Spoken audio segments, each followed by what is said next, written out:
You are now listening to the Q&E podcast. Is this what you want? Huh? Is this what you want? I'm trying to get it, goddammit! What's up, everybody? You're listening to the Q&E podcast. You're here with your boy Q Hicks right now. I got Edgar on the other line. Edgar, tell the people what's good. What's up, everybody? Welcome to another episode of the Q&E podcast. We got a lot to talk about today. Oh, it ain't Beyonce and Jay-Z, but we got another elevator situation. I don't know what it is with the black men in elevators just ain't been going along well. And it just ain't that situation either, bro. Because you remember Ray Rice? Ray Rice situation was in the elevator too. Exactly. We just got Carlos Miller said we got to start taking the stairs, bro. At this point. But you got that situation. March Madness about to end with the men and the women. NBA trade deadline. We got some movie debates for y'all. A whole lot going on. So make sure y'all stay tuned in and get all this good energy we finna give off today, even though black men are not the topic of conversation right now. Yes, and if this is your first time listening to the Q&E podcast, we do have 5 segments. We have a sports segment, 2 Wild Wednesday, social media wants to know, entertainment, and Pastor Ox. So definitely stick with us throughout the whole session. And definitely check us out on Dash Radio every Thursday at 9 a.m. We are on the Nothing But Net station. So definitely check us out on Dash Radio. You can either get the app or you can just go to dashradio.com/nothingbutnet and definitely check us out. That's NOTHINBUTNET. And we be giving out $5 too. So a lot of y'all that don't be answering the trivia questions, you're missing out on $5 every week. I know y'all rich now because y'all got some stimulus checks and quarantine. Some people still getting their quarantine raises or whatever, but everybody can use $5. So answer the trivia questions, listen to us on Nothing But Net, and we'll give you the $5. Everybody can use $5. I don't want to hear none of that. It's that easy. And also subscribe to us on YouTube, Apple Podcasts, Google Podcasts, Spotify, wherever you listen to us. Definitely subscribe to us on that platform. We definitely appreciate y'all, man. Definitely appreciate y'all. But let's dive into the NBA trade deadline. A whole lot of moves were made that is going to make an impact on the playoff matchups. So the first one I want to talk about is this Denver one. Aaron Gordon getting traded to the Denver Nuggets. How would that play out for the Nuggets, bro? How do you think that they will fare in the West moving forward? I honestly feel like the Nuggets, they may not be the best team in the West, but I feel like they are the scariest team in the West due to the fact that now not only do you have Jamal Murray, you got Jokic, and you got MPJ coming off the bench, but now you got JaVale McGee and Aaron Gordon. And I don't care about Aaron Gordon in Orlando because we didn't get to see the full extent of Aaron Gordon because of that.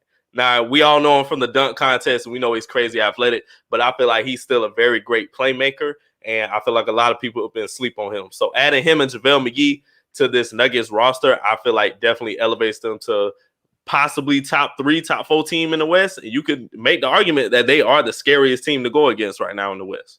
What do you mean by scary? Because I seen you put that for 2 Wild Wednesday. What is your definition? When I say scary, I mean they could go all the way. Like, they the scariest team in the West. Like, they depth-wise, talent-wise. So you're saying biggest threat to Bron? Biggest threat to Bron is what you're saying. And when you say scary, bro, you gotta put some statement behind it. When I say scary, I'm coming from a standpoint of they're not one of the top teams, but they're a team that you need to be afraid of. Same thing with the Miami Heat. I feel like the Miami Heat are the scariest team in the East. They may not be in the top rankings right now, but like you said before, none of these teams want to play the Heat when it comes playoff time for real. So I feel Denver is the same situation. It's just in the West. And I love this trade for Denver as well because Aaron Gordon doesn't have to really go outside of his role. When he was with Orlando, he really felt like he was the same player for like 4 years in a row. And he can be that type of player with the Nuggets, and it will be great for their team because that's exactly what they need. So he doesn't have to take a all-star leap or anything like that. He can just be a good role player for this team, and it will be so impactful for them come playoff time. I love this move. They only gave up like Gary Harris. Like, they didn't really give up anybody big. I think they gave up RJ Hampton as well. Great pickup. And you got MPJ playing well right now. Murray is starting to play better. Jokic has been looking like the MVP candidate the whole season. So I Whole do agree season. with you that, yeah, I do agree with you that they are scary. But would I put them in the top 3? They're not in my top 3. They're in my top 4. Hold on. They're top 3 or 4 now Hold in the on. West. Because I might put them in my top 3. I will put with everybody healthy. With everybody healthy, this is how my top 3 would be. I had the Lakers number 1. I will have the Nuggets number 2. Honestly, I'll have the Nuggets number 2, and I will have the Clippers with this Rondo pickup. Number 3. I'm somebody who's not a big fan of the Jazz. I think they're just going to be a regular team come playoff time. I'm somebody that's not really scared of the Jazz. And who else is up there? Oh, the Suns could be another possible threat come playoff time, so you can throw them up there. But I would have the Clippers, the Lakers, and the Nuggets would be my top 3 teams come playoff time. I would be like, whoa, I want to avoid those teams. So that's why I see right now. Those are my top 3. My top 3 would be the Jazz at 1, Lakers at 2, Suns at 3, and I would have the Nuggets at 4. And then I will put the Clippers at 5 at that point. So let's move on to the Rondo trade at this point, since we already hinted at it. I talked about it before. I felt like if Lonzo Ball was traded to the Clippers, I said that the Clippers would end up making it to the NBA Finals. But that obviously didn't happen. But they get somebody like a Rajon Rondo with the same type of skill set, and he's a veteran, and he's a leader, exactly what the Clippers need. The Clippers haven't had a leader in that locker room in a couple of seasons. Kawhi isn't a leader vocally. He's somebody who leads by example. So having a vocal leader in that locker room is something that they need. And they obviously needed a point guard. And we already know what Rondo can do for you. And come playoff time, we know who Rondo becomes. Playoff Rondo is somebody completely different. We've seen it for the Lakers last year, and we've seen it for the years prior as well. He turned into a different player. So that's why I have them in my top 3. And I'm telling y'all, the Clippers are going to look like a different team with Rondo on this team. It's not going to be the Clippers that's blowing leads all the time. I'm telling you, it's not going to be the same Clippers. Y'all going to watch out for them for sure. So how do you feel about the move? I'm hoping so. I totally agree with you. I feel like the Rondo move was amazing. That's the one thing that everybody's been saying that the Clippers are missing. Like, yeah, you got PG, yeah, you got Kawhi, you got Pat Bev, you got Serge Ibaka, you got all these pieces, but you need somebody to run the floor. And Rajon Rondo is the perfect person for that. He's one of the greatest point guards of this generation. His IQ is off the charts. He's tough. He's physical. He still can't really hit shots, but he can get other people looks, and he can still get to the basket and get some layups, So I don't see him being a big threat offensively, but defensively and just IQ wise, he's definitely a great pickup for the team. And he could let Kawhi and PG play their own game. Exactly. But with the Clippers, you don't need him to score because you have so much scoring around him. And that was the problem before. You had too much scoring at the point around the point guard, but you had no point guard. But now you have a point guard who can get everybody their shots. Kawhi doesn't have to really go outside of his role where he has to become the playmaker. PG is the same thing. Now you have a point guard who can get everybody involved. Everybody's going to get their shots. Nobody has to worry about that. Moving forward, it's going to be good for them. I'm telling y'all, it's going to be good for them. And when Kawhi has won championships, it has always been with a good point guard. When he was with the Spurs, we already know how Tony Parker's a Hall of Famer. When he was with the Raptors, he had Kyle Lowry, possibly a Hall of Famer as well. So now he has Rondo, who is another possible Hall of Famer. So every time he's won a championship, he's had a good point guard. So I think he's going to be up there once again in that conversation. Before this move, I didn't think the Clippers were going to be in that title contention. I think they were going to be a second round team, and that would have been it. But with this Rondo move, I think we can see that LA matchup that we were looking for last season. So I just honestly feel like they have no excuse to not make the conference finals, at least. Do I put them in the same category as Brooklyn when I say they have no excuse? No, that's just a whole different caliber. But I feel the Clippers in the West, they have no excuse to not at least make the Western Conference Finals, even if I don't have them in my top 3 or 4 Western teams. Mm-hmm. Rondo a top 10 point all time? Ooh. All time?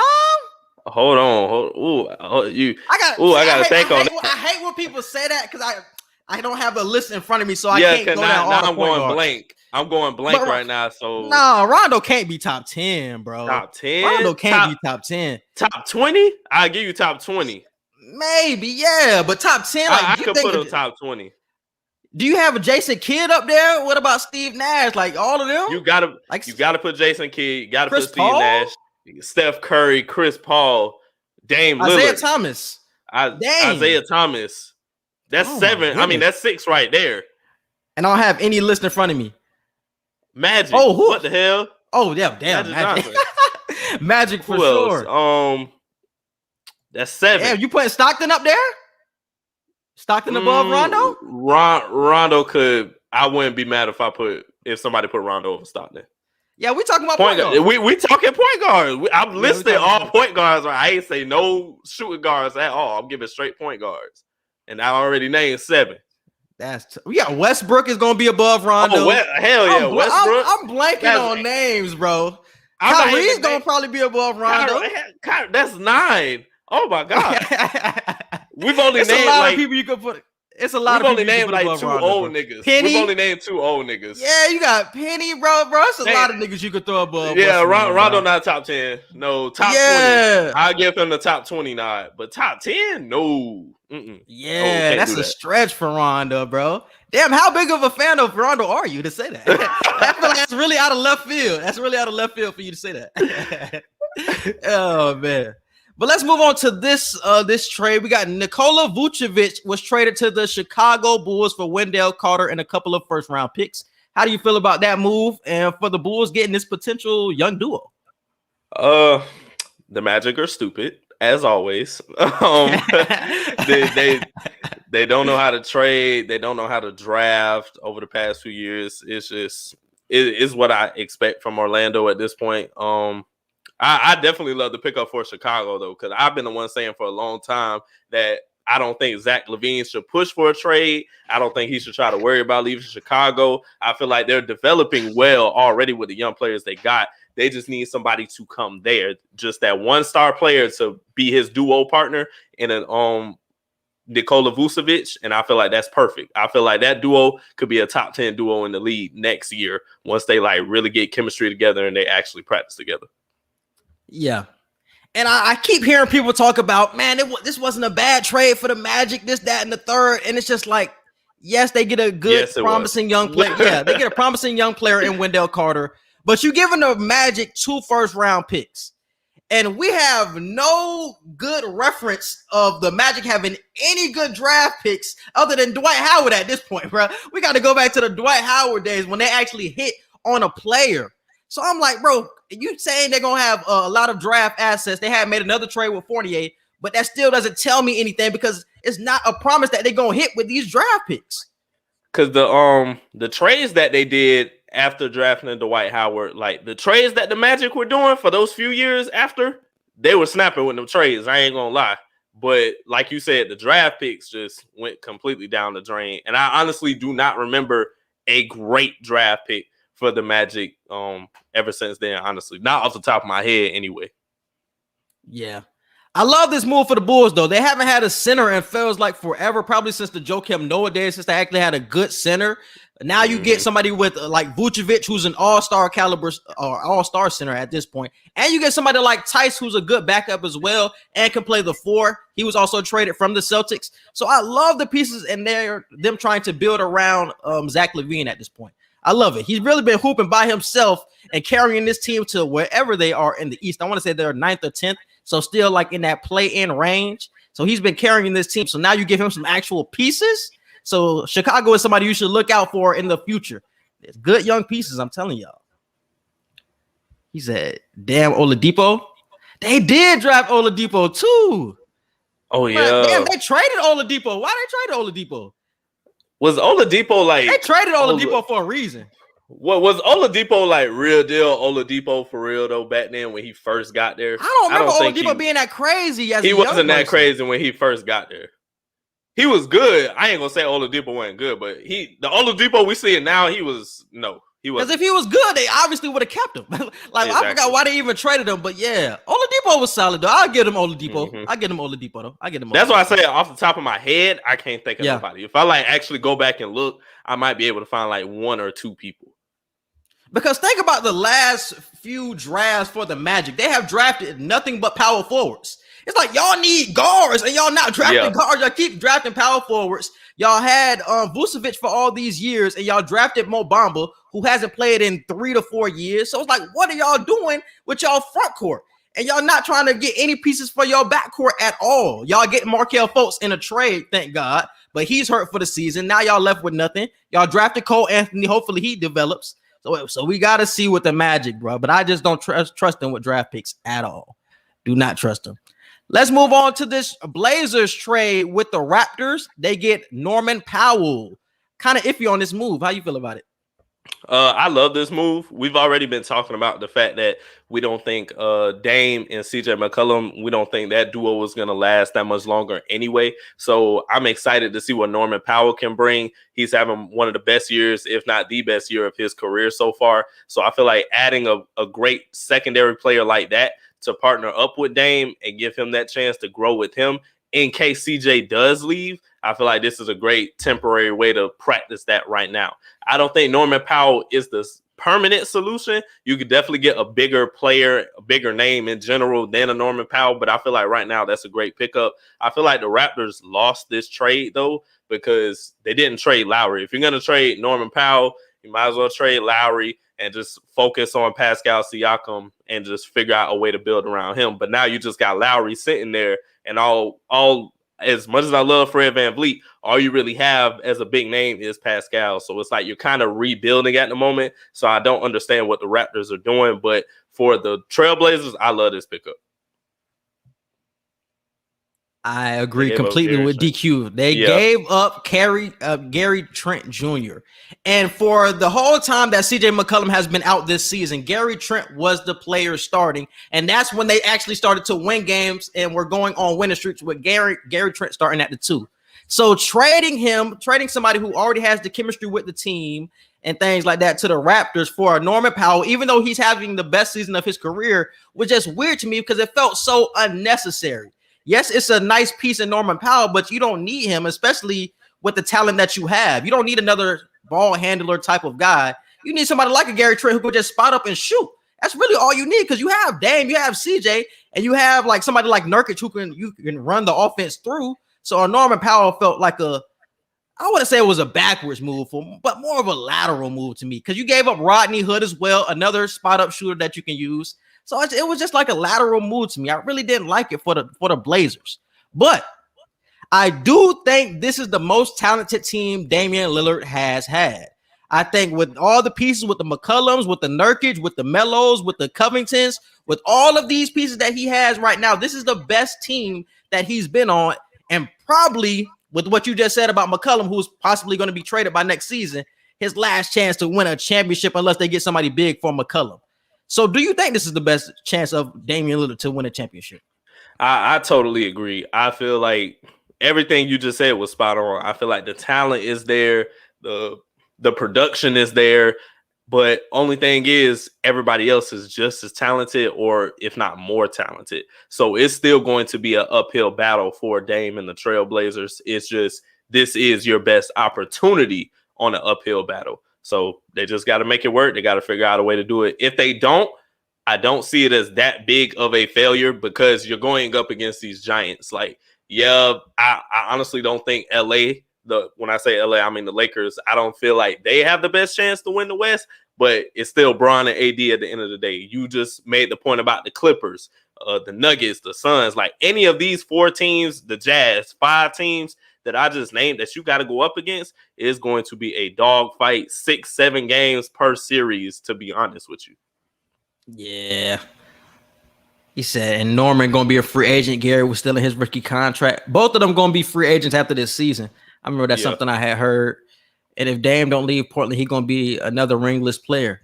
I don't believe that. We're going to dive into that conversation a little later. Stephen A. and that Russ conversation. Let's move on to a couple of more trades. We got George Hill to the 76ers. How you like it? I didn't really know what to think about that at first.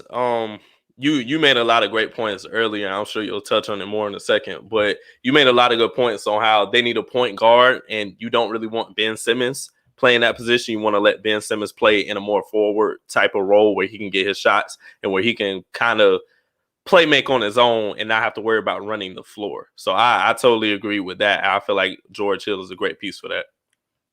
And that's why they were in the sweepstakes to get somebody like a Kyle Lowry. Kyle Lowry is an all-star player, a veteran player. He knows the game, and he's somebody who knows how to run an offense, and he's been there before. George Hill is the same type of player. He's not an all-star, obviously, but he's a veteran player. He's been in the finals before. It was a good pickup for the 76ers, and I think it was somebody that they truly needed. Because like you just said, you cannot have Ben Simmons running the point in the playoffs. We already seen it in past years of how that goes. It's basically like Giannis. They're going to build a wall around him, and nothing is going to happen. And they're going to sag off him even worse than Giannis because he doesn't even try to shoot the ball. So it's an even worse type of situation for Ben Simmons. So you can't have him playing the point. You have to have him in the post position, the dunker spot, where he can just catch the ball, dunk it, or he can play make from the post. Something along those lines, but he can't be at the top of the key running your offense. I just can't see that working for them in the playoffs. So I think George Hill works for them and be a big pickup for them come playoff time. Really like that move. And last trade we're going to dive into is the Rockets trading Victor Oladipo to the Miami Heat for Avery Bradley and a bag of chips. A bag of chips. And a bag of chips. So how do you feel about this move, bro? Big deal. I honestly love it for the Heat. They didn't have to give up anybody big. Like, honestly, shout out to Pat Riley. Straight up finesse this trade for real. Pat Riley to go. You get to keep Jimmy Butler. You get to keep Tyler Hero. You get to keep Duncan Robinson. You're keeping Dragic. You're keeping everybody. Kendrick Nunn. Like, you're really giving up Avery Bradley and a bag of chips for somebody so powerful and forceful like a Victor Oladipo who can turn the switch on and go crazy and get buckets at any moment. I love this pickup. I feel like you already made the point like a week or so ago that the Heat can really give it to any of these teams in the East and possibly go all the way if we being for real. And I feel like Victor Oladipo was like the icing on the cake to that. I truly believe that the Heat, the Nets are the only team I'm worried about because obviously we know what the Nets situation is at this moment. But I really think nobody wants to see the Heat in the playoffs, bro. We already know how that goes down. And I'm talking about every team. I'm talking about the Sixers. Who else? The Celtics, all of the Bucks. Bucks definitely don't want to see us in the playoffs. The Bucks already know how that situation goes. But I think Victor Oladipo was such a good pickup for the Heat, especially in the starting lineup, because Jimmy Butler has the style of play where he does not want to be the aggressor on every night. Sometimes he wants to be the facilitator, and he doesn't give you that scoring every night like you wish he would. But I think with Oladipo in this role and on this team, he's going to be the scorer that we can look to. Like if Jimmy doesn't want to be the scorer that night, Victor Oladipo would be the guy, and you still have Bam as well. And Jimmy can just do the glue guy things that he does. He can facilitate the offense and things like that. And that's what you need. That's what you need to really push the Heat forward in the playoffs. And you still have Dragic off the bench. You still got Hero. You still got Duncan Robinson. So you still loaded everywhere. And now you added another scorer for the starting lineup like a Victor Oladipo. I love the move, especially when you give up nothing.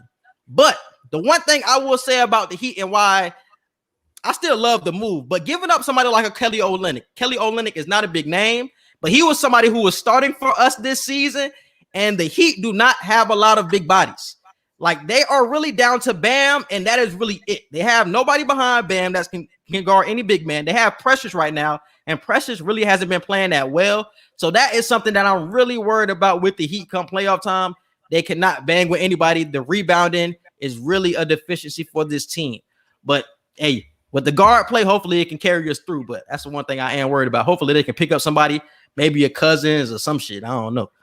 I've never seen Coach Spoelstra coach small ball, and I feel like that's the situation he's in right now with all the guards that he has. So I'm interested to see what he's going to be able to do, because Coach Spoelstra can definitely be the best coach in the NBA. You feel like he is the best coach in the NBA, but he definitely has a challenge coming ahead of him with the size disadvantage that he's going to be working with. So I'm real interested to see that.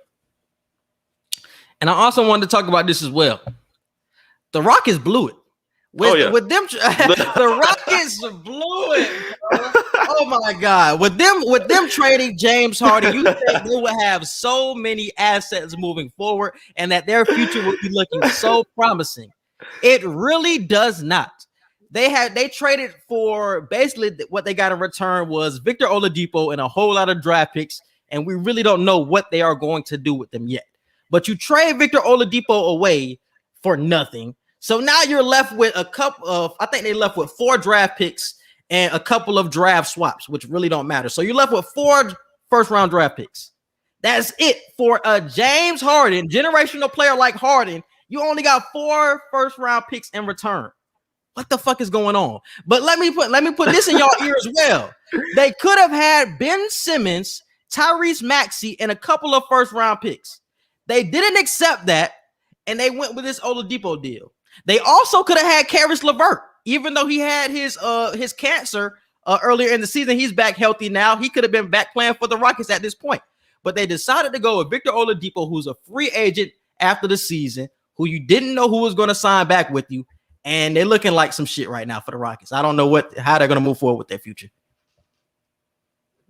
I don't have anything else to add. Like they just blew it. There's nothing else to add to that.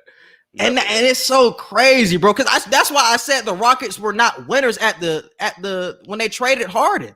Like people were saying the Rockets won because they got a lot of draft picks. Like no, that doesn't matter, bro. Yeah, there was a lot of people saying they won though, bro. I know you remember that, bro. There was a lot of people saying the Rockets won because they got Oladipo in them picks. I'm like, they was not winning, especially when you turn down Ben Simmons. You turn down Ben Simmons. Y'all can say whatever y'all want about Ben Simmons, that y'all think he overrated, even though he's not. But with a fresh start in his own team, he would have been an MVP candidate his first year. He would have been an MVP candidate. That's how much I believe in Ben Simmons. So you turn that down for Oladipo and picks, and now you trade Oladipo away for nothing. You're looking like some shit right now, bro. You're really looking like some shit. I don't know what to say about the Rockets, bro, but it's real shitty over there. That's all I got to say. All right, bro. Who are the deadline winners and losers in your opinion? The Nuggets. The Nuggets were definitely winners. Who else? The Clippers won with that Rondo trade. Chicago won by getting Vucevic. Miami won by basically hoeing the Rockets. The losers, obviously the Rockets, the Magic. Who else lost? I feel like the Raptors lost for reasons on why I explained with not getting rid of, but not trading Kyle Lowry and not really planning on the future. So I have to put the Raptors in the lost category.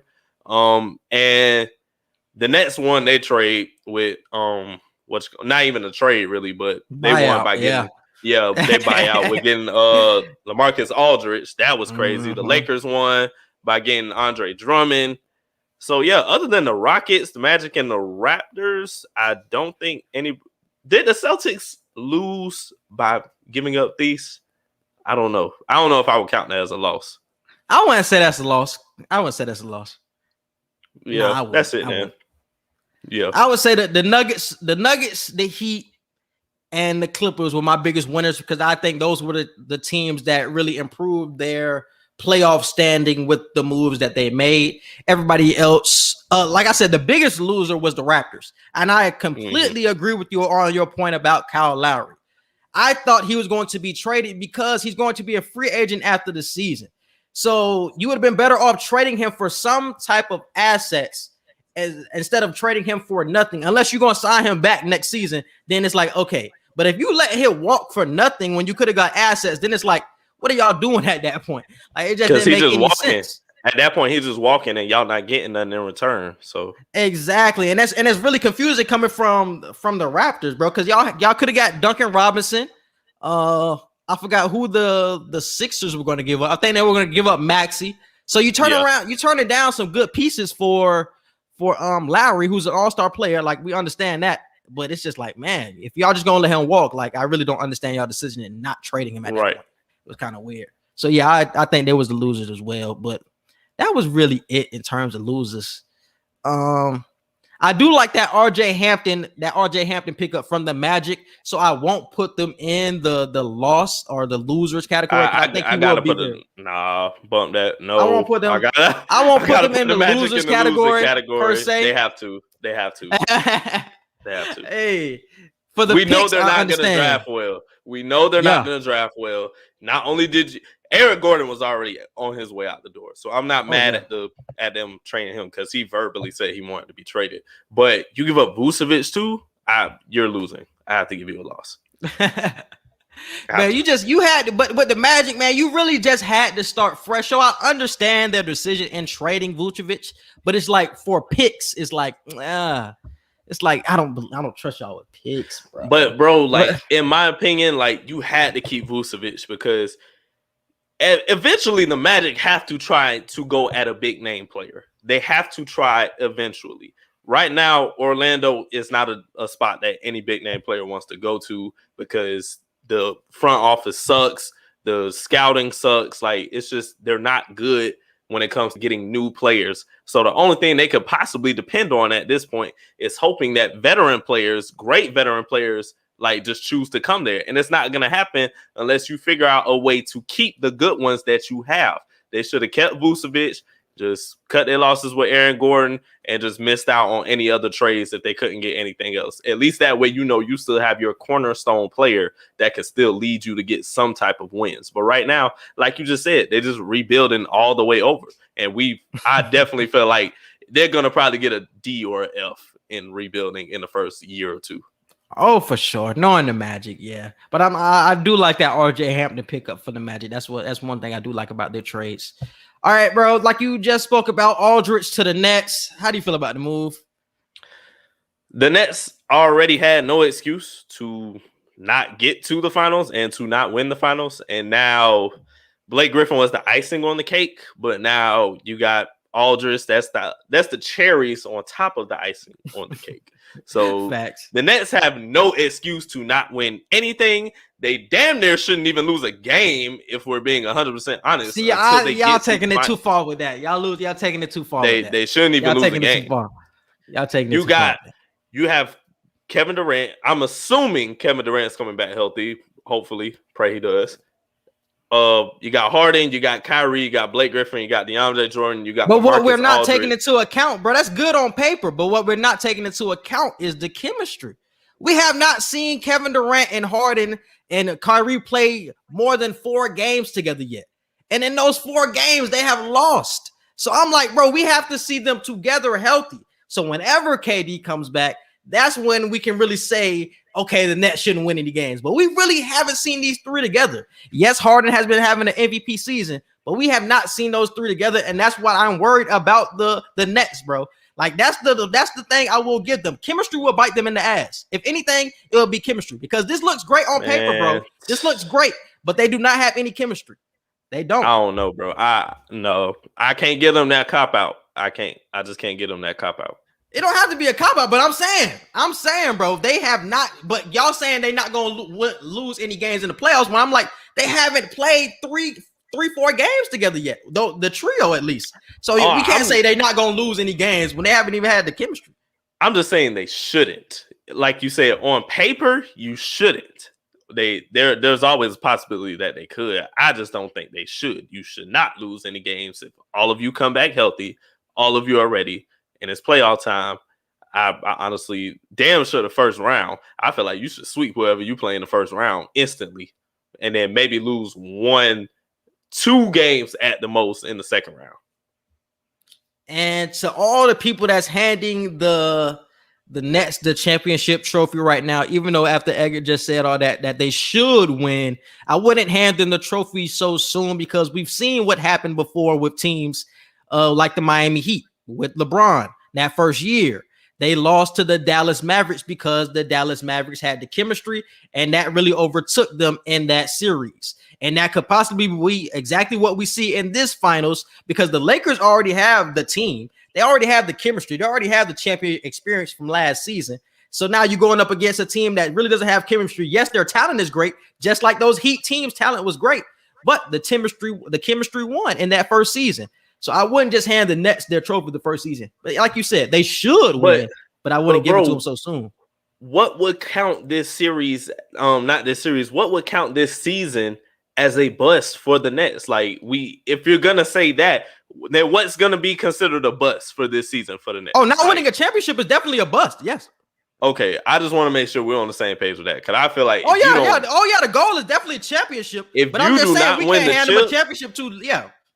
well, okay, I understand that point. I'm just You saying, can't though, hand like, him a championship like they got you like have to win. this weekend. They got Aldridge and niggas was like, oh, the Nets finna win everything. Oh, like I wouldn't say all that, my nigga. And honestly, I don't think this Aldridge pickup is that big of a deal. And it's the same way I felt about the Blake Griffin thing. I don't think Aldridge will be on the court in closing lineups. I don't think he should be on the court in closing lineups. Let me say that, because I did hear a report that they're trying to move away from DeAndre Jordan and they're trying to go toward a more of a front court with Blake Griffin and Aldridge. I don't know how good that is defensively, though, so I wouldn't trust that come playoff time. I would rather have Jeff Green on the court, other players alongside him, to go along with the trio that you have.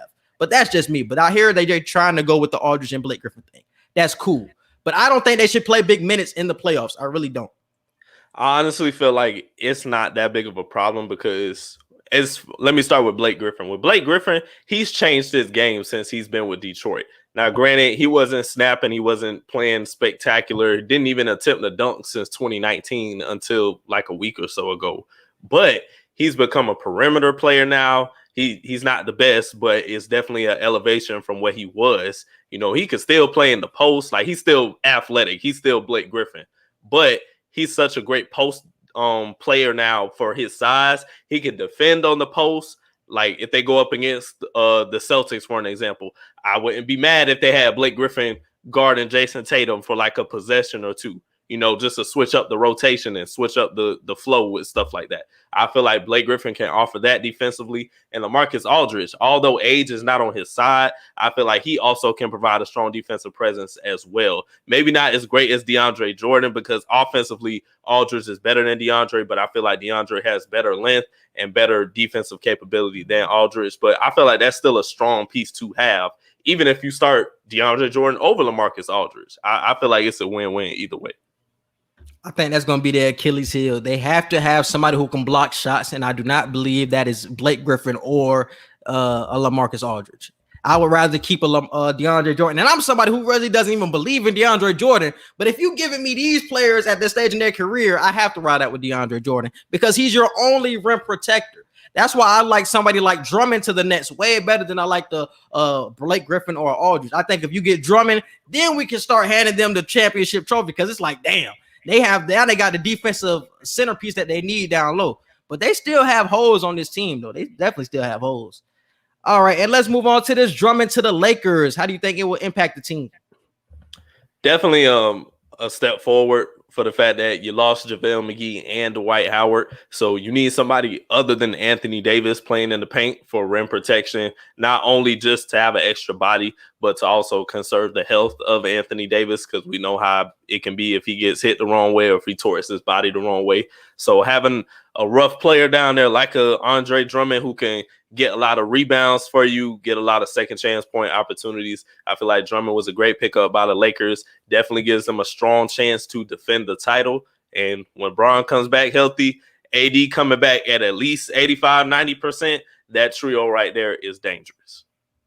I completely agree. I think losing out on Dwight and JaVale last year was hurting the Lakers earlier in this season. I heard that they're releasing Gasol, so Gasol going to be out the door. So now it's going to be Drummond's position to really take over at this point. And AD should be coming back in a few weeks at a good percentage at this point, being out for as long as he's been out. So I think it's a good run for the Lakers come playoff time, and I think they still going to get to the finals eventually. But let's move on to this conversation. Icon or rings? So, bro, you can dive into the conversation that was had by Stephen A about Russell Westbrook and the accomplishments over, or the rings over accomplishment conversation. So basically, I want to say this was like 2 nights ago now. Russell Westbrook made history again with the triple-double thing by being one of only 3 players in NBA history to have a 30, 20, and 10 night. And I think he had like 34, 22, and 11 or something, or 14 or something like that. So crazy numbers. Congratulations to him. He's doing something that we've just never seen in this lifetime. So I appreciate everything Russell Westbrook is doing to the game. You can make an argument he's the most athletic point guard to play the game. But Stephen A had a problem with it because it's like we're used to this. I think you said this last year too. It's like, what else other than the triple-double are we going to want to expect from Westbrook at this point? It's like, yeah, you're getting the numbers. Yeah, you're doing but I'm all cool this with that, great though. stuff. I know everybody isn't meant for a title, though. I know that. Everybody isn't meant for a title. But it's the fact that if you're what Stephen A was alluding to is if you're Westbrook, you hold yourself to this standard of you're just as great as all the other great players in the league right now. So we need to hold you to the same standard. Like, it's past numbers at this point, bro. Like, you need a title, like, to like really keep you up there with the upper echelon. Like, you need a title. You played with James Harden and KD at the same time. You joined Harden again when you joined the Rockets after leaving OKC. And before that happened, you were with Paul George, and then now you with Bradley Beal, and it's like you're below. You're like 13, 14 games below 500 with the Wizards right now, and you've always had great talent around you. Y'all blew that series to Golden State a couple years ago. Not a couple, but a few years ago. So it's like, hey, like what's next? Yeah, the triple doubles are great, the numbers are great, but to really give you that you one of the greats for real, I feel like you got to have a chip. And I don't think Stephen A was wrong for saying that. Russell Westbrook and his wife, I think her name is Nina, they clapped back on Instagram, and Russ clapped back in his interview saying that I don't need a title. Like, I felt like a champion as soon as I got into the league. Like, I'm changing my community. I'm doing this and that. And okay, congratulations. You are, but damn, like, we still have the right to expect a championship from you. Because if you ask Russell Westbrook if he wants a championship, he's going to say yes. Like, he's trying to act like a championship don't matter when we know damn well it do. Like, if you're a player who really it matters the game, to the media, bro. It matters to the media, bro. No, it matters to the media because y'all tarnish a man's name over that. Because y'all really trying to bash his name. That was the problem. I don't even think it was that. I think the real problem is that he really discredited everything that he's been doing, bro. Saying the triple doubles, I ain't worried about triple doubles. He got to get a ring. Like, damn, you wasn't saying that by AI and shit because you was a reporter on AI. But we don't hear that shit when you be talking about AI. You be riding his dick. Talking about AI that was one of the greatest, this, that, the third. Like, no, you got to hold damn Russell Westbrook in that same conversation with the Allen Iversons, bro. One of the greatest point guards that would never win.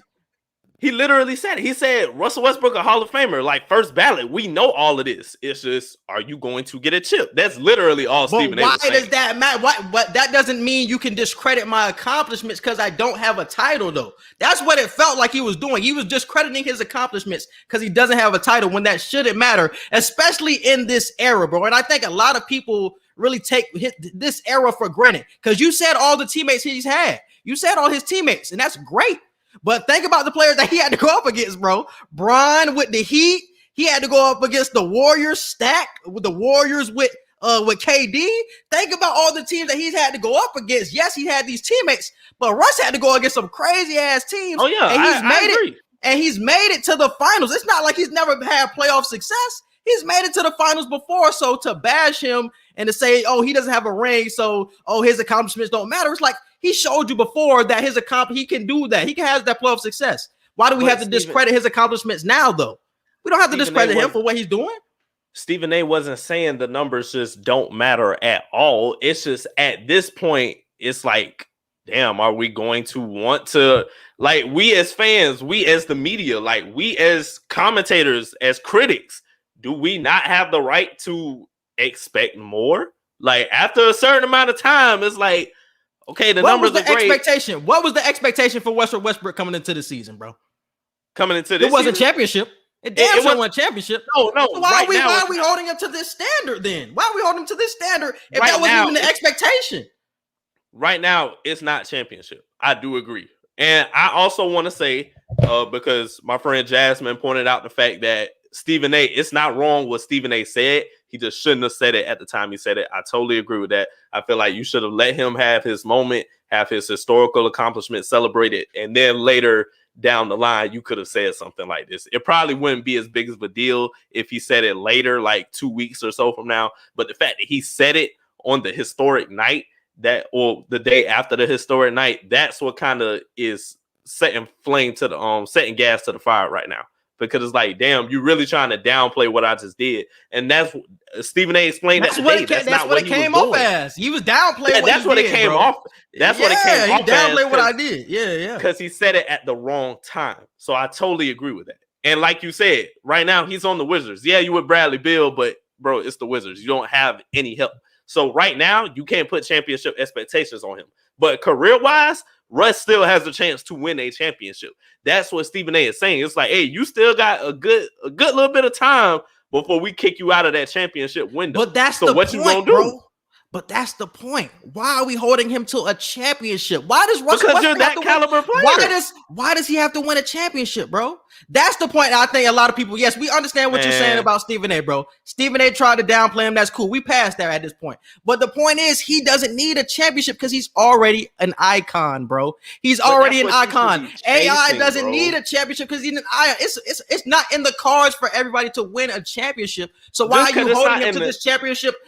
Why are we holding him to a championship standard, though? When we know the team that he's gone up against, and we know the team that he's on now. Why are we holding him to a championship standard? And why are we looking at the past saying you ain't got a championship? So I can't congratulate you on what you're doing now because you ain't got a championship. That's basically what he said. That's basically what he said. I can't congratulate you on your accomplishment because you haven't won a championship in your career. That's what you said. That's what he said.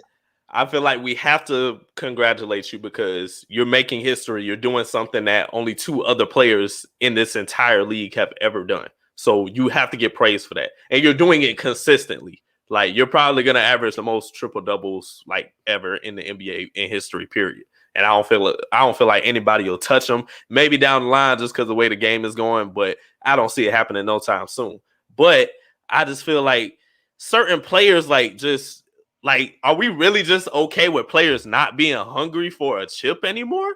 It's like, I don't feel like it's downplaying everything hungry? else. Who said he's not hungry? But he's playing for the Wizards. He's playing for the Wizards, though. What impression he's supposed to give off? We supposed to win a championship with the Wizards? Come on. What impression am I supposed to give off? When I say I'm speaking of Russell Westbrook, when you say I don't need a championship, I already felt like a champion when I came into the league. It's like, okay, that's cool, but you're kind of trying to sound like you just don't care to win one. Don't make it sound like you don't care to win one because that's not the vibe you want to put off if you're this caliber of a player. Like, you honestly need to have that attitude that you always want to win one. Let me say this.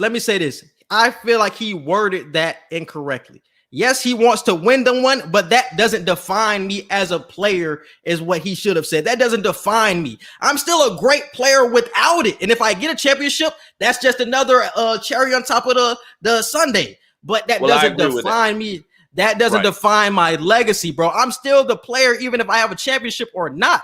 That's what I feel like he meant by those words. Not saying he doesn't care about it, but it doesn't define me. I'm still the same player. I'm still somebody who can get the championships or to get the triple doubles or whatever, but it doesn't define me. If I get one, it's good. If I don't, I'm satisfied with myself. For a lot of players, they're not satisfied with themselves if they don't get a championship because what the media paints you as somebody who's just not a winner and a loser if you don't get a championship.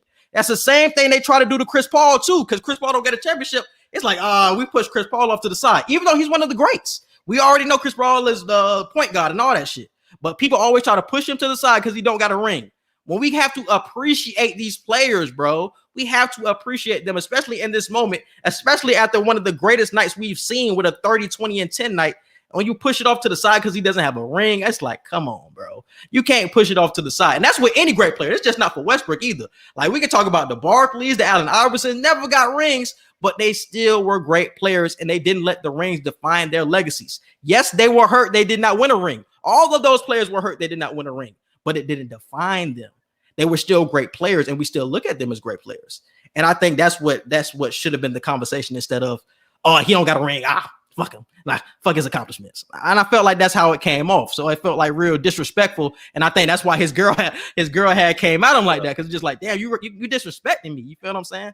So I understand both sides, but no, I definitely do too. I totally understand both sides, and I do agree. Like, cause I think even Gilbert Arenas spoke on that too on his podcast. Like, he spoke on the fact that championships don't define who I was. Like, my career was great. You can ask anybody who's a basketball fan, they know who Agent Zero is. Like, you don't have to attach championship to my name.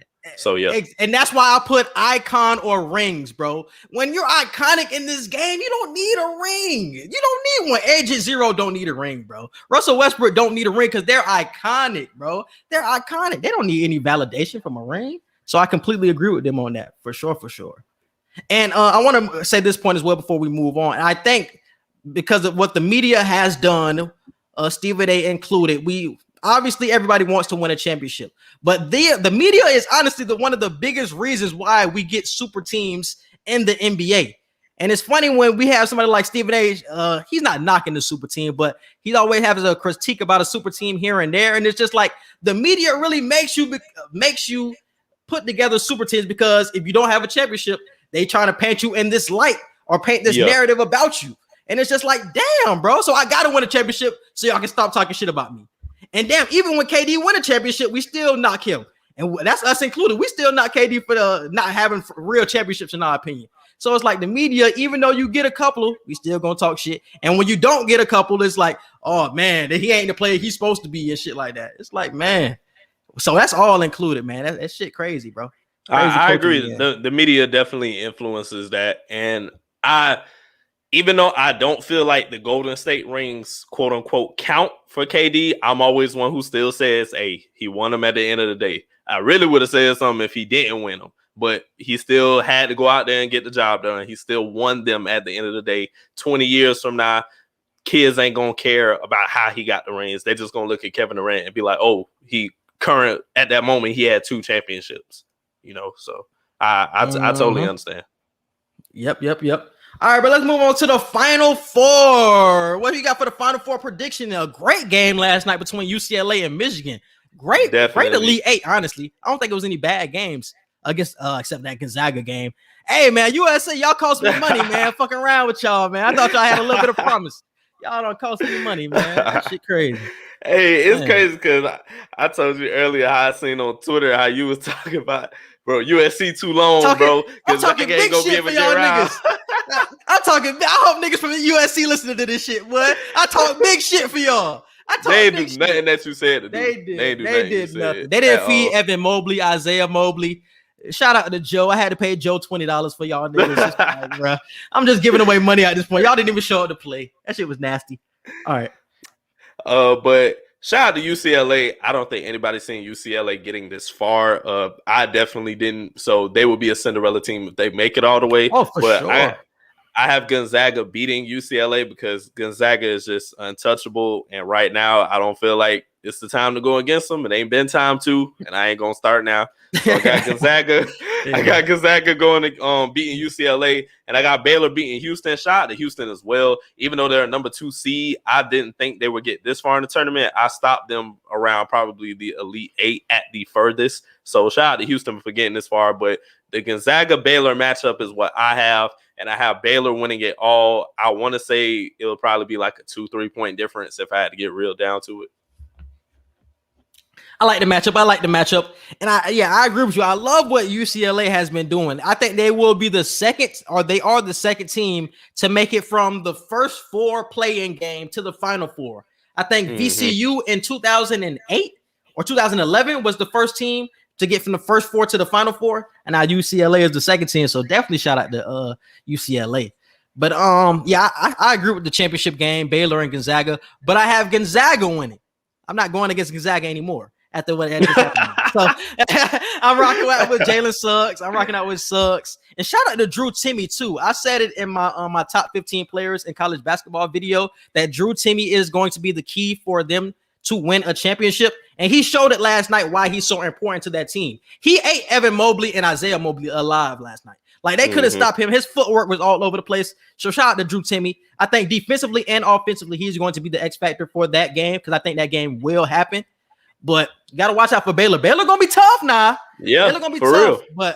But I remember telling everybody, I said it way back in January. I'm like, bro, Baylor is the team to beat. Like, I feel like they had the toughest schedule in the whole country, which I feel like they proved that they did based off of the talent they played and like the 1 or 2 games that they did lose, you know. So I feel like they had tough competition. They won a good 99% of them games. And right now, they're going on just as great of a run as Gonzaga. So I got to give Baylor the nod.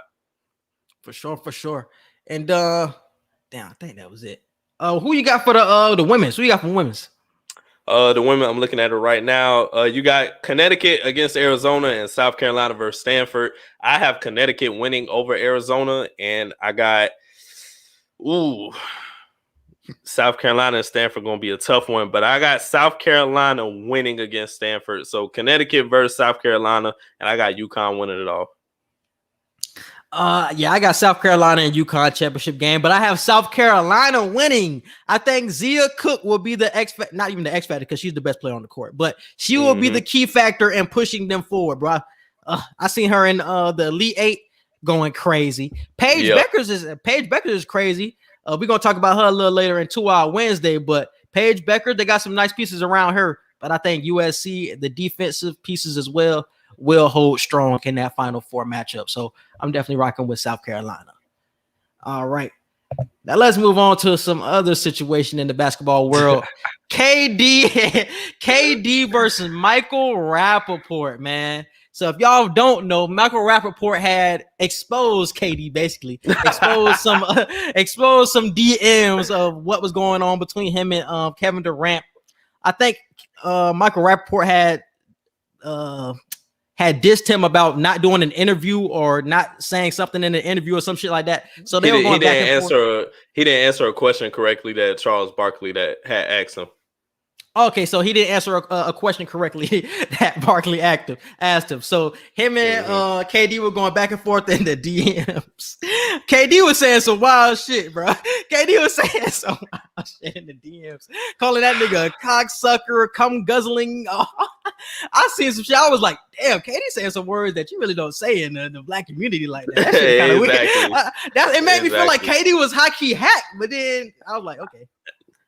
I low-key felt because that's how Michael Rapaport talks. Like I'm expecting him to say those things. So the fact that he was very chill in the messages, he was like, bro, like Michael Rapaport really had the attitude of, bro, like, why are you even coming at me like this? It's not that serious. I critiqued you. I said what I had to say. I gave my opinion, and you all in your feelings. And I feel like KD, I'm not saying KD should just let people talk about him, but you have to stop being this sensitive to where, like, bro, like you're really threatening to beat this man ass. Like you really you really cussing him out to all this extent. Like it's not that serious, KD. It's really not. Out of all the shit Skip Bayless say about LeBron James, will we ever see LeBron say anything to Skip Bayless? No, because LeBron does not care. Like he doesn't care. Not saying you got to be like Bron, because KD, you are your own person, but I'm just using that as an example. You know, the Russ situation with Stephen A., that's different. We just had that whole conversation. That's a different type of situation. But with this situation, KD, bro, it's just Michael Rapaport is a big sports fan. He's been on several sports shows giving his opinion. He has a good knowledge of the game, you know. So I respect his opinion a lot of times. So KD, just bro, why are y'all following each other anyway? Why are you still following? But KD has said that they do this often. They go back and forth like this often. So that's why I was like kind of confused why he was exposing like the messages if they do this often. Because it did come out like they were kind of used to each other. But him popping up and saying, like, where's your address is where that shit kind of was that's like, why I'm like, it shouldn't be getting that serious every time. I feel like I also agree. I feel like that's why Rapaport posted the DMs. Because I'm like, he must have really felt disrespected this time. Why? No, you know why I think so? He has a podcast coming out. So he's trying to gas up his podcast, Michael Rapaport. has a podcast coming out. So he is trying to roll out his podcast, bro. So he thought releasing these messages was a good rollout to open up his podcast. It's a real coincidence that the day that he exposed his messages, a couple of minutes later, he said, I got a podcast. And it's a coincidence, my nigga. So I think that was the reason he exposed it. But that nigga was taking it serious, calling lawyers. He was shit. Like, yeah. That's why I'm like, KD, like, what are you saying? Like, it's not that serious. I couldn't respect that, bro. I'm like, bro, rapper, and now it'd be different if they were both saying the same level of stuff to each other. But it's like KD was just cussing them out, threatening them, and Rapaport was like, I don't care. Like why are you saying all this? So I don't know. KD, you went out kind of sad. I ain't gonna lie. I don't know, bro. It's like it's nothing I can really say about KD at this point because it's like you expect it at this point because we've seen it before. He made burner accounts in the past, so it's like we know what KD is like. So I can't even say you got to stop being sensitive. If that's who you are, if that's what keeps you up at night, or if that keeps your motor going, hey, my nigga, keep doing your thing because you winning chips and you one of the best players in the world. So keep doing your thing. But that shit is kind of weird though. That shit is weird. That's something I will say. All right, bro. But let's move on to 2 Wild Wednesday, bro. What we got for the day? First poll right here.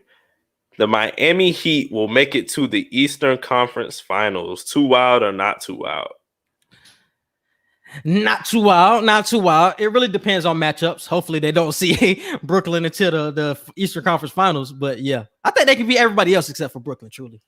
I agree. I also said not too wild. Not too wild won this poll, 81%. I feel like right now they have the best chance to make it because who did I say it would be? I said it would be Brooklyn and what other team did I say? Did I say Boston? Brooklyn and Boston in the Eastern Conference? Or Philly? I think I said Brooklyn and Philly in the Eastern Conference Finals. Like before the season? Not before the season, but like during the season weeks ago when we was talking about where we expect the Nets to go. I think I said Philly or Boston, if I'm not mistaken. But I'm low-key definitely putting Miami in that conversation now. So I don't feel like that's too wild. Next one, we already talked about it. The Nuggets are now the scariest team in the West. Too wild or not too wild? With your definition, I'm going to say not too wild with your definition. I'm going to go with not too wild. I agree, not too wild, but too wild won this poll 63%. Next one. With playoff Rondo, the Clippers will go to the NBA Finals. Too wild, not too wild.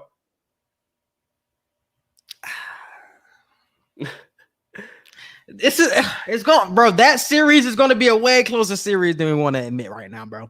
Y'all going to see close to the playoff time. Y'all going to see close to the playoff time. Not too wild.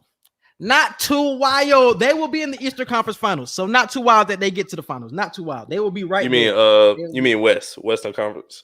Western Conference Finals, excuse me. Yeah. They will be right there. I'm telling y'all. They're going to be right there. I said too wild. I don't know. I'm telling you, y'all, that Rondo addition is going to mean so much. It's going to be like a different team with a healthy Ibaka to guard AD. I like their chances, bro. I like their chances. This is Damian Lillard's best. This is Damian Lillard's best team to win a championship with. Too wild, not too wild. We both said not too wild with that. Too wild won the poll 65%. Shame on you all. I didn't understand why they put too wild because I'm like, what are y'all going off of? Y'all can't be going off past teams. Definitely can't. So I don't get it. I don't feel like they did research before they voted on that. I think they were going by like championship. Like this is his best chance to win a championship. Like because he's not winning anyways. Like he's not winning a championship. But we're just saying this is his best team and best chance. I said it as specific as I could. I understand, but that's how that's how I'm taking it. Like because I'm like I don't know what y'all going off of to put too wide. I really don't. Exactly.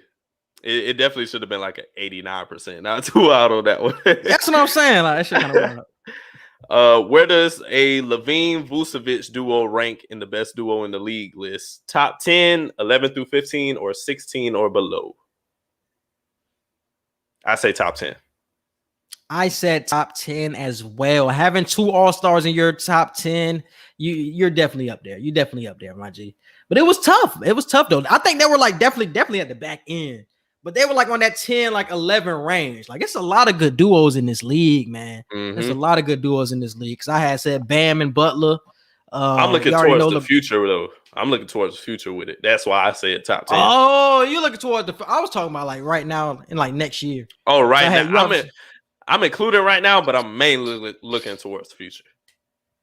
Hold on. Let me go through some teams real quick. Cause I know I have obviously the Kawhi PGs. You got Bron AD, Kawhi PG. You got Ben Simmons and Embiid. You got KD and Harden. That's a trio though. That I can't even count no duo with that because you got Kyrie. You got Bam and Jimmy. So excluding the Nets. Phoenix with Booker and the Suns. Denver with Jamal Murray and Jokic. I would put Jamal Murray and Jokic, but I would put Zach LaVine and Vucevic over that though. All right. Yeah, ain't too many other ones. Honestly, Portland, you got CJ and Dame. As of right now, yeah, I would put Dame and CJ over them. So that's 5. Yeah, so they top 10. They top 10. You got Brown and Tatum. Oh yeah, that's 6. Brown and Tatum. Yeah, so they top 10 for sure. They top 10. All right, what's the next one? That was tied. Top 10 and 11 through 15 were tied at 37%. So that's crazy. The Brooklyn Nets will not lose one playoff game leading up to the finals. Too wild or not too wild? Not too wild. Too wild as fuck. Too wild as fuck. Too wild as fuck. Too wild won that poll. Too wild won that 75% to 25%. When I said the Lakers weren't gonna lose a game without Bron AD, you thought I was crazy. But now with a full healthy Nets playoffs. That's playoffs. You think I don't give a damn. I do not. That's playoffs. No. They gonna lose 2 games to the Sixers or the Heat. They're gonna lose by 2. They're gonna be 6-game series. Don't care. So that takes away from your point. Best Tobey Maguire Spider-Man movies: Spider-Man, Spider-Man 2, or Spider-Man 3. These polls really made me think about something, bro. Because I said Spider-Man 2 was the best for this one, and for the next one is about the Batman trilogy. And I said obviously Dark Knight is the best one. It made me think: is the second movie in trilogies the best one? Is that usually how it goes? The second one? No. Blade. I gotta rewatch Blade. I can't remember Blade right off the top of my head. Blade 1 to me was the best. The best Blade was Blade 1. But Matrix? That's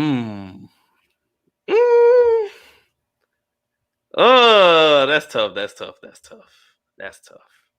It's between 1 and 2. It's not always like this though. I'll probably give it the 1 just because it's the Matrix. Like you never seen no shit like that before. Like you never. But it made me think about that shit. It really made me think about that because I would say 1, 2 for Matrix as well. Because there's very few movies where the sequel beats the first one. I'm someone in a trilogy though. In a trilogy, that's kind of tough. In a trilogy, yeah, that's tough. That's why I said it's the sequel. That's why I said in a trilogy because I said for those 2, the sequel was the best one. So in trilogies, is the sequel the best one most of the time? But for those we just seen the first one, but there's more or trilogies out there. Yeah, I would really have to sit and look at all of them because I can't say that for every single one.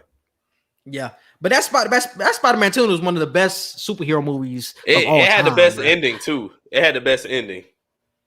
Yeah, Doc Ock was definitely. But it's funny because it was kind of close to me because I love Green Goblin.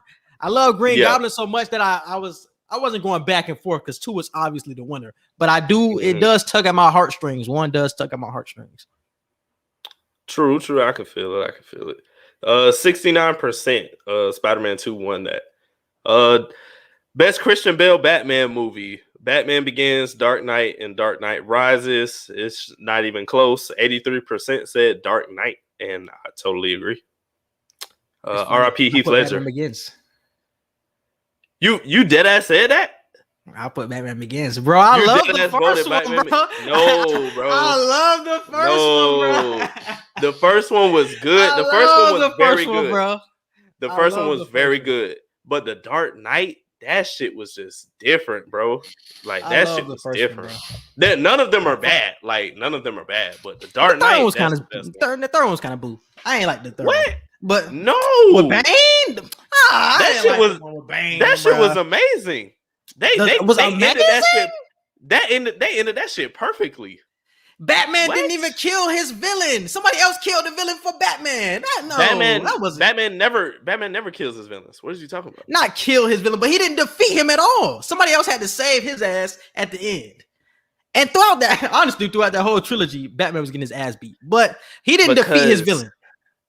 It was about Batman. It wasn't about Batman necessarily defeating the villain in The Dark Knight Rises. It was about him getting closure and ending his legacy as Batman. So it didn't really matter if he personally beat the villain or not, as long as they won, so he could end his thing as Batman. Because that was the whole thing that Alfred was trying to tell him throughout the whole movie. Like, you're not Batman anymore. Like, you have the resources and the knowledge of Batman, but you can't physically go out here and be Batman anymore. It's just not fucking possible. Which was true throughout the entire movie. You can't. So that's why I say they ended it perfectly, because they set up Robin to be the next one. Now, I'm glad they didn't do no dumb shit and try to make a fourth one with him. Because I felt like that would have fucked up the whole, they would have fucked up the whole thing with that. So, like, years later now, if they try to do like a Nightwing type of thing, okay, now it makes sense because it's years later. But I'm glad they didn't fuck up that trilogy by trying to make a fourth one right off the bat. Bane is the winner of not Spider-Man, but Batman Rises. But I will say this about one. They did. I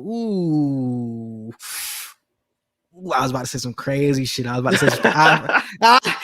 say they had the best villain, but I ain't gonna say that. No, I do love Scarecrow though, bro. And I would have been on your head. Hey, they would have. Cause I'm bullshit. But I do love Scarecrow though. Scarecrow is the one person, even though Joker is his arch nemesis, I think Scarecrow is the person, since he can mentally get into your mind, that is the person that can really take down somebody like a Batman and can really overthrow Gotham. Like somebody like a Joker just tries to fuck with Batman. He doesn't really have a real plan, in my opinion. His goal is just to fuck with Batman. But this nigga Scarecrow, his plan to actually overthrow Gotham is something that I love. And we also got to see Ra's al Ghul in the first Batman Begins. I love that shit with Liam Neeson. So those two people really make Batman Begins for me, and it was a great setup for the trilogy. But that's why I would pick definitely the first one. But the Joker is definitely the best villain, though. Facts. And here we go. You said we'll get to this eventually. Paige Bucher, I always mess up her last name. Paige Buchers will end up being the best player to play at UConn. Too wild or not too wild? Too wild. Brianna Stewart will forever be the best UConn player of all time. If you do not know her resume, just literally look that shit up, and that resume will literally be untouched. She's a 3-time National Player of the Year, 4-time NCAA tournament champion. Like, her resume is crazy, bro. I don't think her shit will be touched by anybody, not even Paige Buchers. I totally agree. Shout out to Paige Buchers. She's amazing. She's phenomenal. She's definitely going to be talked about years from now. But Brianna Stewart, like you just said, is untouchable. She's the gold standard when it comes to UConn basketball. A lot of people voted not too wild on this. Is 72% won that poll. So crazy. I don't know if do they think she's going to be second or something? Like, I don't know. Because I was confused, because I was like, look, let me just read off her resume. She's a 4-time NCAA champion, 4-time NCAA tournament most outstanding player, a 3-time consistent National Player of the Year, first team All-American Player of the Year, and I'm not even gonna read her high school shit, but she was all defensive team and all that shit. So I'm like, her shit is really untouched when it looks like, Like, bro, 4 national. So she won every year she was there. Literally. That's what Paige Beckers has to do to just compete. To just compete with her. Like, that shit's tough, bro. I fuck with Paige, but that's a tough standard. So, yeah, like I said, the gold standard when it comes to UConn basketball. So I totally agree. Too wild. We already said who wins the NCAA women's tournament. We both said UConn. Oh, wait, no, I said UConn. You said South Carolina. Yeah. UConn winning the poll 55%. South Carolina is second at 36%. And Arizona got no votes, but Stanford is at 9%. Nobody believes. Nobody believes. And it'll be crazy as hell if the biggest upset damn near of the year happens with that. That's crazy. Right, and then who wins the last one? Who wins the men's tournament? Baylor and Gonzaga. You said Gonzaga. I said Baylor. Yes, sir. Let's move on to social media wants to know. So we have the real interesting topic for today. So if you guys are watching, you guys get to see the picture, but I will explain it for the listeners right now. So it's either you can go with Team Duke or Team Kentucky. On Team Duke, you have Kyrie Irving, Jason Tatum, Zion Williamson, Marvin Bagley, and Brandon Ingram. And on Team Kentucky, you have Devin Booker, John Wall, Julius Randle, Jamal Murray, and Anthony Davis. Who is winning, Team Duke or Team Kentucky?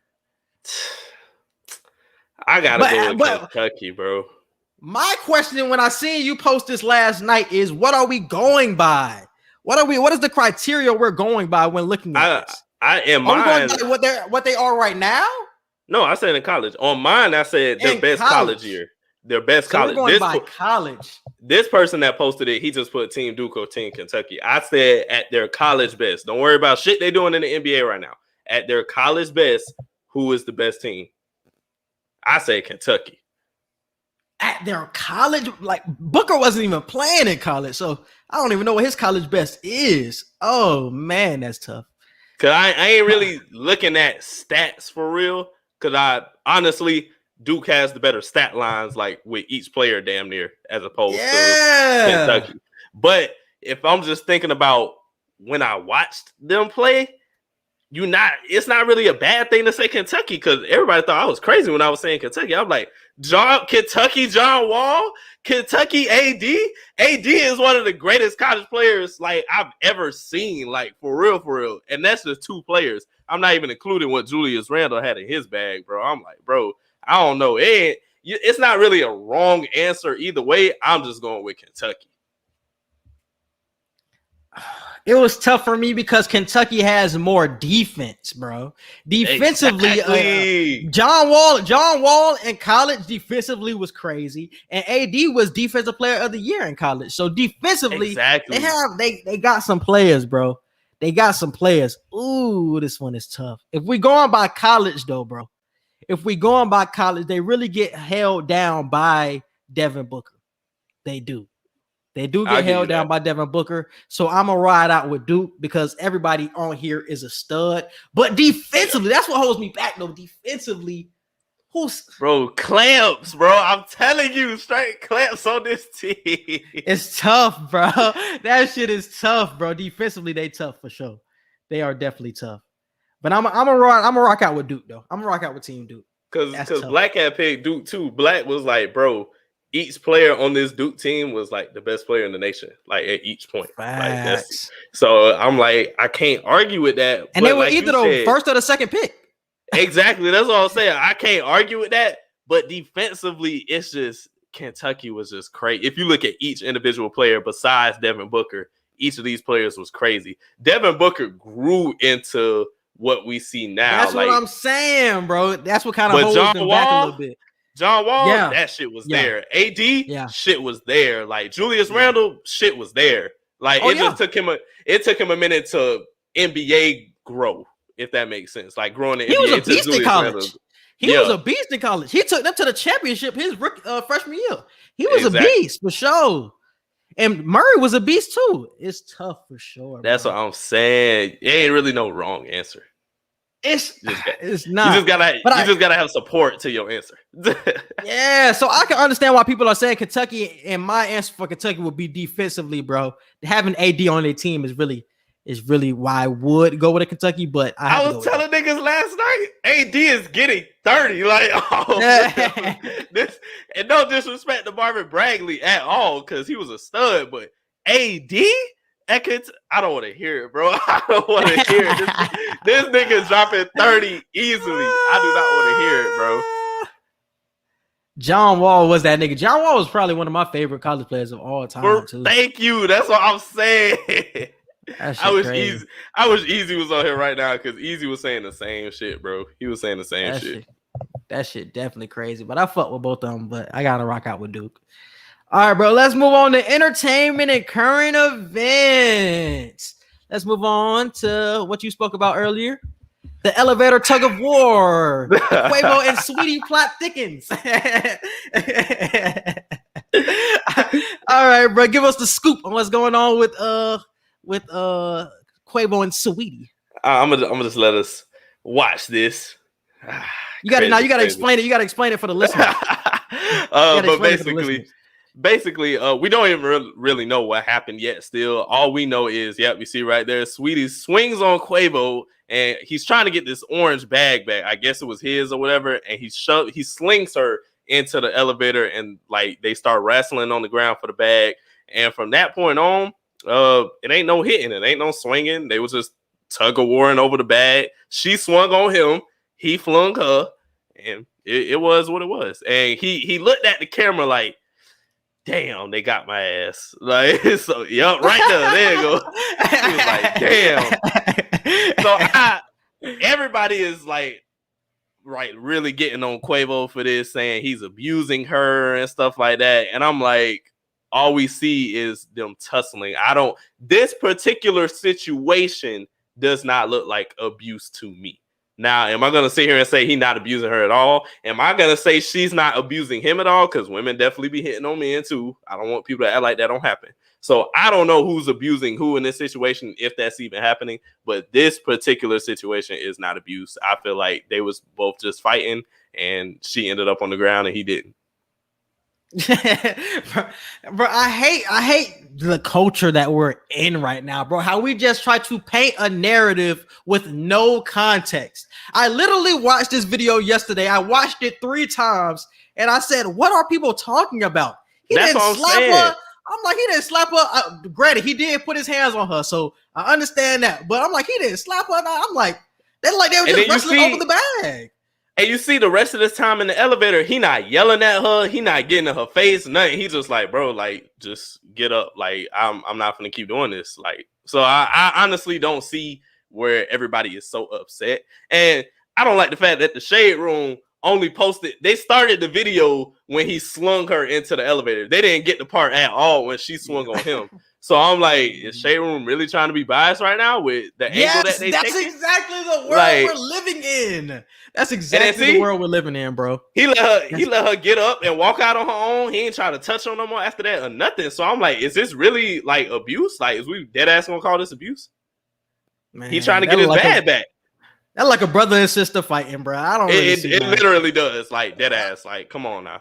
Like, I don't want to say, obviously we already know abuse is bad, but this, like Edgar said before, this situation, bro, I can't say that he's abusing her. Like, I don't like how people are trying to push that narrative at all. Like Edgar said, I don't want to say that he's not an abusive dude at all, because once again, we don't know. But we can't try to paint a picture of this man by this video, because we literally see nothing, bro. We see nothing. So I hate how people are trying to push this narrative on him. And if we dead ass, if we dead ass painting narratives, are we, like I said, are we not going to talk about the very beginning of the video where she swings on him? Nobody is talking about that part at all. They don't like to talk about that, bro. They don't like to talk about women hitting men, bro. They think that's cool. They think that's okay. Because as soon as I seen people on Twitter bringing up, well, she swung on him first, the first thing I seen people start saying, well, you don't know what happened before the elevator opened. And I'm like, wow. So like really? That's even though we clearly see her, like we clearly see her initiate the violence. We don't know what happened before that. What if he hit her before she? Well, we didn't see that. We going like y'all going off of what y'all see with this. We're going off what we see with this. You They know, so obviously I didn't go off what she said. They exactly. obviously didn't go off what she did. She's barefoot in the first place, so she obviously is trying to chase this nigga down to wherever he was trying to go, trying to get the bag. And it looked like she was trying to take the bag for some reason. We obviously, like I said, we don't have any context, so we don't know. But it just looked like a wild situation, bro. But it don't look like like nothing. It don't look like no Ray Rice shit, though. It don't look like no Ray Rice shit. But like Whoopi Goldberg said, like, I think she said this like 2 years ago now. She said it better than anyone else. Nobody should be hitting anybody. Men should not be hitting women, and women, you should not be hitting men because you are going to hit the wrong man eventually, and you don't want that situation to happen. Like, just because you 5'2" and he's 6 foot, that don't mean your punches don't hurt. That don't mean he doesn't have reactions, like instinctive reactions. Like if you slap somebody, you can't be surprised if their instincts say, "Oh shit, let me hit back." Like, you know, like I don't think anybody should be hitting anybody at all. Yeah, man, that shit crazy, dog. Moving on.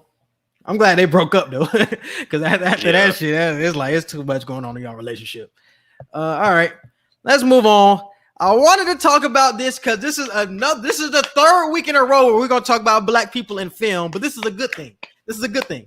Mark Phillips is going to be a part of this new HBO contract that was signed by Issa Rae.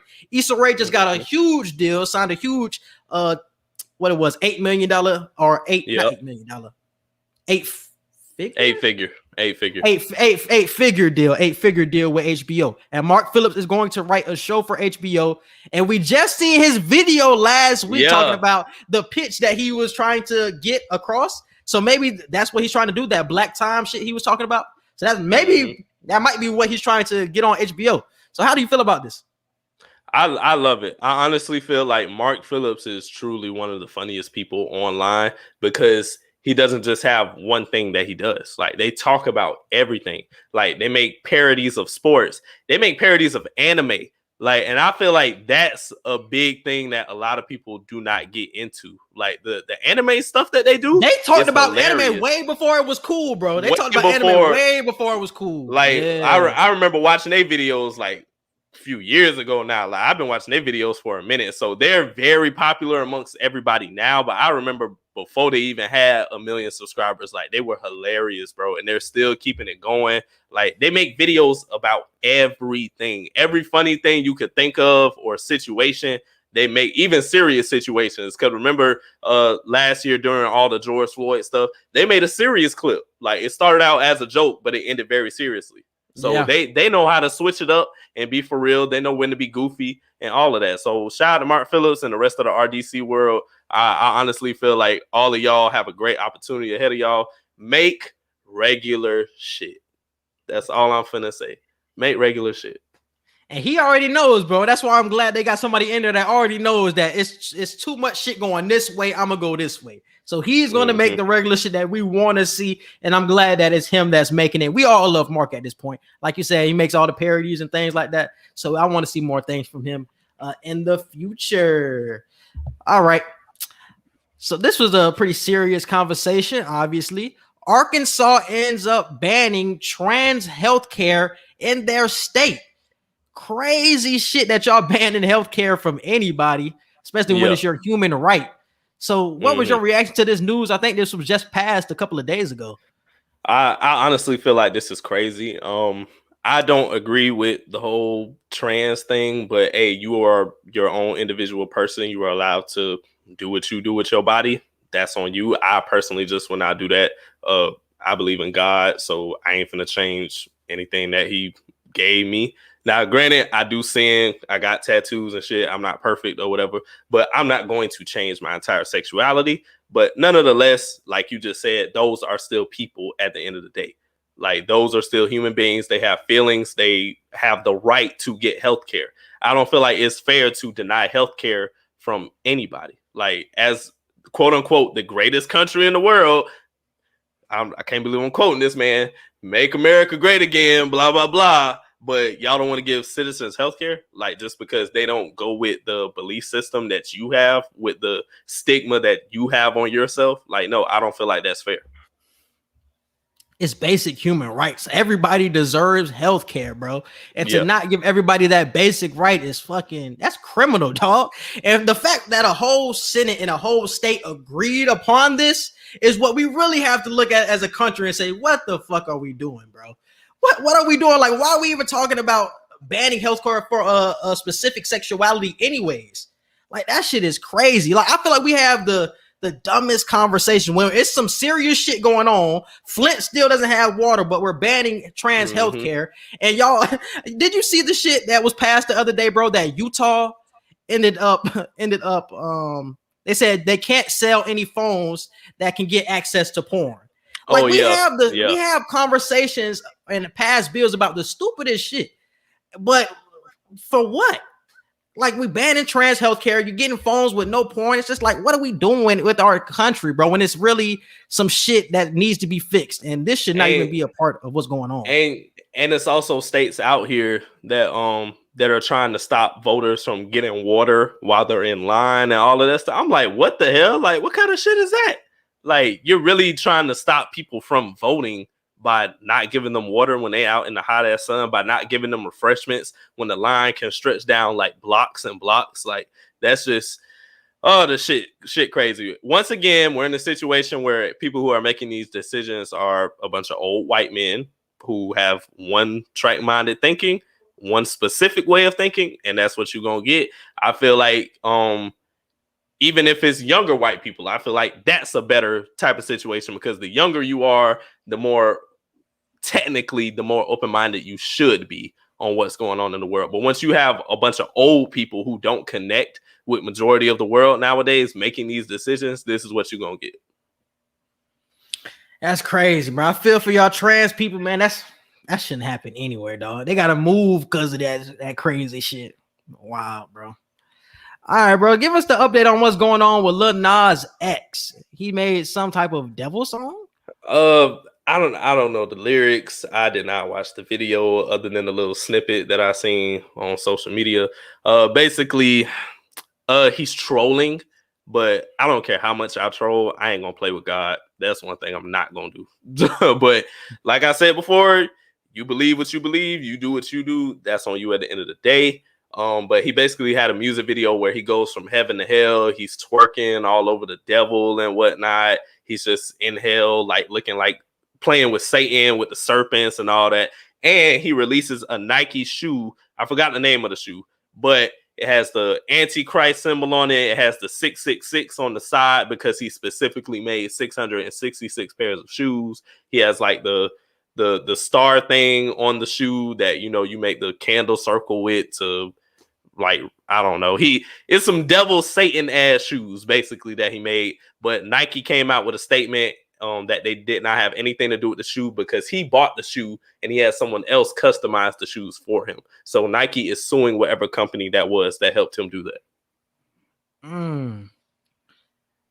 And that's honestly how I felt about the song. I really felt like he was trolling or just sending out a message of, I don't know, bro. Because obviously when you talk about gay people, when you talk to a straight person about gay people, they don't think that a gay person can be Christian anymore. They want to push you to that satanic side. And I think that he was putting that message out about that. That's why he was humping on the devil and shit like that in the video, doing all that wild shit. But I feel like he was sending more of a message that, why am I getting sent to this place? I feel like he was getting forced down there, honestly, in my opinion, bro. He was getting forced down there to hell in the video. And he was sending a message that y'all forced me down here. So now I have to just play with the devil at this point because that's what y'all forcing upon me. I feel like it was a deeper message in that video that people are really overlooking because they're just seeing him dancing with the devil. But it's a deeper message inside of that video. I watched the whole thing. I seen like the Adam and Eve thing that he was trying to do with the serpent and with the fruit. I see it's a message there. I hope he comes out and actually explains it to us because I think it's a message that we're overlooking just because we see the devil in there. That we're not overlooking at the real message. It's a deeper message in there. That I do agree with that. I honestly feel like I agree in a sense of because he came out with a tweet basically saying like I've never been accepted for who I am. Like I've always been looked at different. I've always been mistreated. So I'm one of those people. yes, I'm a Christian, but I never try to act like one of those Christians that just throw Christianity at you and blame you for this and being like, you going to hell, blah, blah, blah. I'm not one of those people. Like I said, I would try my best to get you to believe in God and join this side. But if you don't, like, hey, you your own person at the end of the day. That's your walk in life, you know. So, but I'll never disrespect nobody just because they don't believe what I don't believe, because that's not what Jesus did. Like, you know, if you look back and see what Jesus would do, Jesus would hang around with the people that you wouldn't expect Jesus to hang around, because he would try to make light and be like, no, spreading love and positivity. He was open that's to the best everybody. way. He was open to everybody. And I feel like that's how you have to be. You don't have to believe what they believe. You don't have to agree with what they believe or anything, but just connecting and just showing love. But the world that we're living in now, bro, we're so judgmental. Now, obviously, we're nothing like what Jesus is, but we're so judgmental. And I feel like that pressure is really weighing on him to make this type of video. Like, y'all pushing me outside of heaven. Y'all feel like I'm not to heaven just because I'm gay, even though he could believe in this. He could believe in God at the end of the day, but y'all forcing me on the devil. So I'm gonna make this video just to troll y'all, just to fuck with y'all and things like that. It's definitely a deeper message that I really hope he does explain.